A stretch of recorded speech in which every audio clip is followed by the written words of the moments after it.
Hello, this is Lone Wolf here with a tutorial on a redstone repeater clock design that I came up with. I've divided it up into sections and I'll talk about each section here in a little bit, and we'll just get started here. So the first part of this clock involves a 1-second timer here, and I've tested it and come up with a 1 tick is equal to 1/10 of a second. So 2 ticks on 5 repeaters gives me 1 second timer here. And we have a couple of pistons that will come down to complete the circuit to allow it to get power when we flip the lever. And it will depower this torch, which depowers the input, allowing it to have just 1 repeater powered. And up here we have part that allows us to stop the timer. This repeater up here has a 2 tick to match the 2 ticks down there, and a torch to match the torch over there. And then that goes into another torch, which goes down here to invert the signal, and then another tick later, so that's 2 ticks later, it gets to this repeater. So this one is able to get into here and then locks it when it's active, and I'll show you that right here. So it's able to lock it there, and if we set this to a longer tick delay, the signal gets further in before it gets locked, and if we set it too short, it never makes it in and the clock just dies right off from the start. So that's the first part, and we go into a monostable circuit here, and then that goes up in here into the locking mechanism for the counter up ahead, and here is, there it is, the input to the next section goes over here, and this is the same kind of setup over here where it powers it for 2 ticks, and then this one is set for 2 ticks to deactivate the locking mechanism long enough for this signal to get into here. So this comes down, the signal gets in, and then 2 ticks later it locks it. So it's locked into this repeater. Then when your clock comes around and hits a second, it goes into there, depowers that, which depowers this, which depowers these locks in here, which allows the signal to go from there over into here. And then once from there, it just counts around and does continuous cycle. So we got 1 second over there and a 10-second counter here.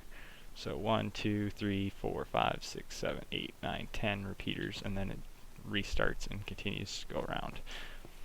Then from the output side over here, it goes up and over here to an identical section like that. It's just this part a little different to get it over here. There's the same start mechanism, same locking mechanism. Everything's the same except for it's shorter. It's only got 6 repeaters instead of the full 10. So we got 1 second timer there, a 10-second timer there, and a 60-second timer here. And then I've got that going to another monostable circuit output to a device that Seth Bling came up with, where a single pulse, the piston extends and leaves the block behind. So it goes in, hits this output. You can have anything there. I just have a command block there for output text. So it says like 1 minute when it gets there, and works its way down the line till it hits whatever determined amount of time you want and does whatever. And then I have it set up so it resets itself so it can continue to count over and over. So I'll turn that on here and we can see it in action. And it's got about just a 1 second reset time, so it's pretty fast to turn it off and reset the clock. We'll go over here, you can see it's working up to another 10 seconds. There's a little bit of a delay between when it says it because the command blocks are over on this side. So there's 20 seconds. There's 30, and it'll continue to do that till it gets over here. And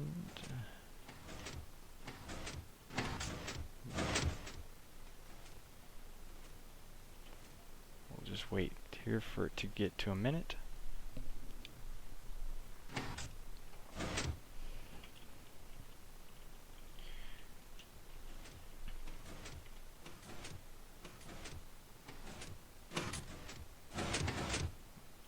So that's what it looks like when the monostable circuit trips that. Now we can pause it just by stopping this timer here.